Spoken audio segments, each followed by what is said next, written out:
Media మిత్రులకు నమస్కారం.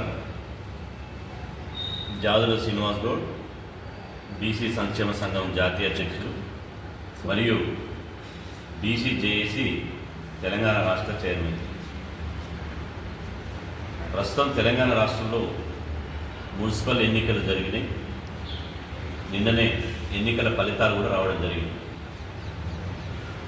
ఈ మున్సిపల్ ఎన్నికల్లో బీసీలో జనరల్ స్థానాల్లో దాదాపు అన్ని పార్టీల నుండి బీసీలు సుమారుగా 70% మంది బీసీలు బరిలో ఉన్నారు.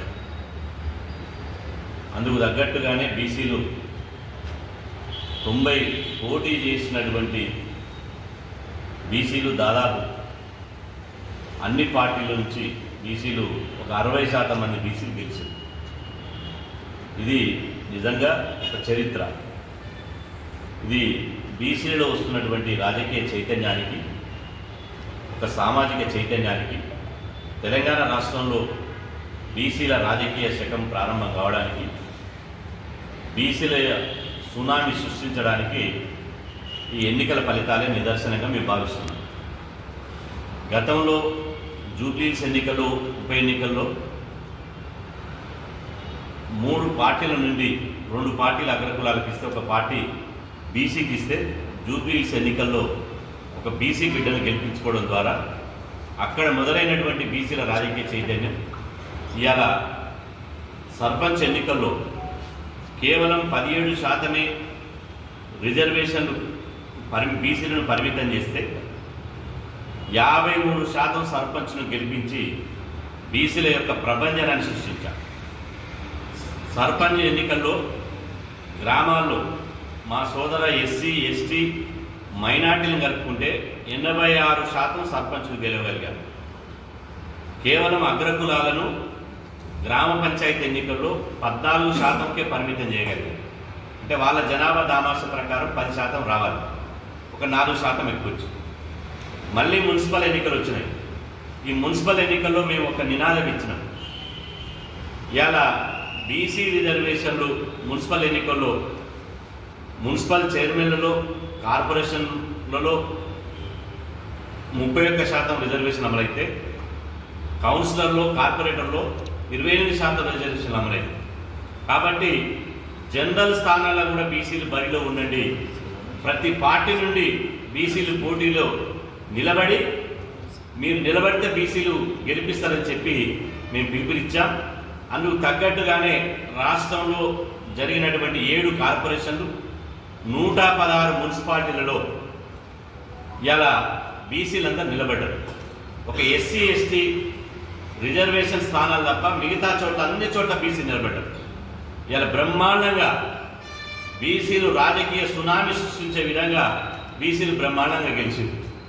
ఇక ఇంత బ్రహ్మాండంగా బీసీలను గెలిపించినందుకు, బీసీల రాజకీయ చైతన్యాన్ని ప్రదర్శించినందుకు తెలంగాణ రాష్ట్రంలో ఉన్నటువంటి ఇలా బీసీలందరికీ నేను అభినందనలు తెలియజేస్తున్నా.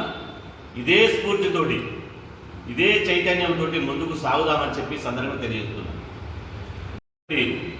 కౌన్సిలర్లు, కార్పొరేటర్లతోటి 7 కార్పొరేషన్లకు మేయర్లుగా, 116 మున్సిపాలిటీలకు చైర్మన్లుగా ఎన్నికలు జరగబోతున్నాయి.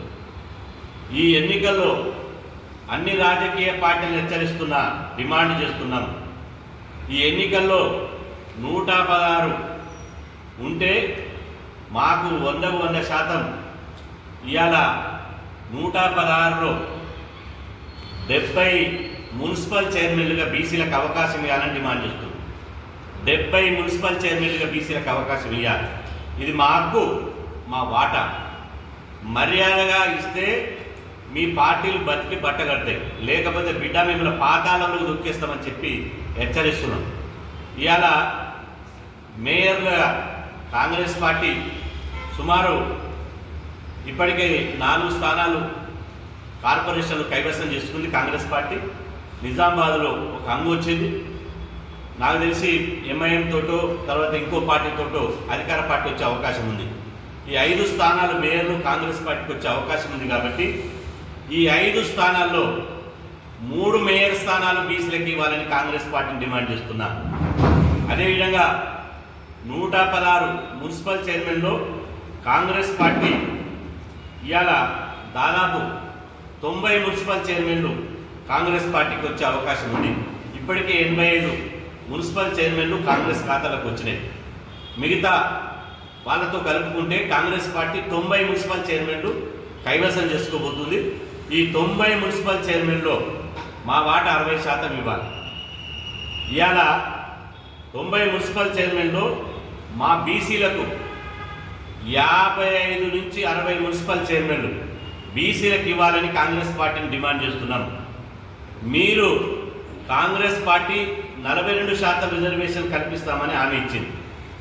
కానీ జిల్లాలో ఇప్పుడు మాకు వస్తున్నటువంటి రిపోర్టులను బట్టి చూస్తే గెలిచిందేమో కౌన్సిలర్లు, కార్పొరేటర్లు ఎక్కువ మెజార్టీగా గెలిచిందేమో బీసీ, కానీ మున్సిపల్ చైర్మన్లు, మేయర్లు మాత్రం అగ్రకులాలకు ఇవ్వాలని చెప్పి కుట్ర చేస్తున్నట్టు మాకు సమాచారం అందింది. మీరు కనుక అట్లా ఇస్తే ఏ ఎమ్మెల్యే కానీ అగ్రకులాల ఎమ్మెల్యేని హెచ్చరిస్తున్నా, మీరు బీసీల ఓట్లతోటి ఎమ్మెల్యేలు అయ్యారు, బీసీలను రాజకీయంగా వాడుకొని ఎమ్మెల్యేలు అయ్యారు.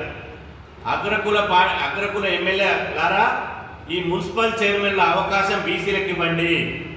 మున్సిపల్ చైర్మన్లు బీసీలవి, బీసీ రిజర్వేషన్లకు వచ్చినాయి. జనరల్ స్థానాలు అనగానే రెడ్డి రావులే కావు, గుర్తుపెట్టుకోండి.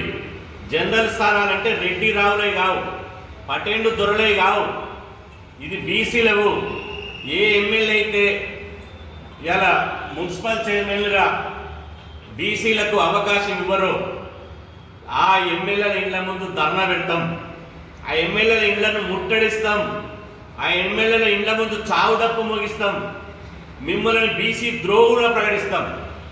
ఏ ఎమ్మెల్యే అయితే అగ్రకుల ఎమ్మెల్యే బీసీ కౌన్సిలర్లు, కార్పొరేటర్లు మెజార్టీ గెలిచినా ఇలా అగ్రకులాలకు, ముఖ్యంగా రెడ్డిలకు, రావులకు మున్సిపల్ చైర్మన్లు, కార్పొరేషన్ మేయర్లు మీరు పదవులు కట్టబెడితే మిమ్మల్ని బీసీ ద్రోహులా ప్రకటించి 2028లో జరిగే ఎన్నికల్లో మిమ్మల్ని ఓడించి శంకరగిరి మాన్యాలు పట్టిస్తాం బిడ్డ అని చెప్పి సందర్భంగా హెచ్చరిస్తున్నారు.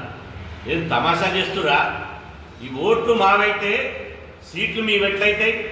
60% ఓట్లు బీసీలవి, 60% మేయర్, 60% కౌన్సిలర్ సీట్లు, 60% కార్పొరేట్ సీట్లు బీసీలే అయితే మరి 60% మున్సిపల్ చైర్మన్ల సీట్లు బీసీలే కావాలి కదా. 60% మున్సిపల్ సీట్లు బీసీలే కాకుండా ఈ పిడికెల్ శాతం ఉన్నటువంటి 5% కూడా లేనటువంటి రెడ్లు, 60% కూడా లేనటువంటి వెలుమలు, అదేవిధంగా 1% లేనటువంటి కమ్మలు, అదేవిధంగా కోమట్లకు మీరు కనుక వాళ్ళకు డబ్బు సంచులు ఉన్నాయి, వాళ్ళకు భువనగిరి ఉంది, భువనగిరిలో మొత్తం మున్సిపల్ కౌన్సిలర్గా, కార్పొరేటర్లుగా, మేజర్గా మొత్తం గెలిచింది ఎస్సీ, ఎస్టీ, బీసీ మైనార్టీలే. ఒకే ఒక అగ్రకుల అభ్యర్థి ఇక్కడ గెలిచింది, ఒక్క రెడ్డి మాత్రమే ఇక్కడ గెలిచింది. మరి ఇక్కడ మున్సిపల్ చైర్మన్గా రెడ్డికి ఇస్తాం, మేము ఊరుకుంటామా? ఇక్కడున్న ఎమ్మెల్యేను బీసీ ద్రోహుగా ప్రకటిస్తాం.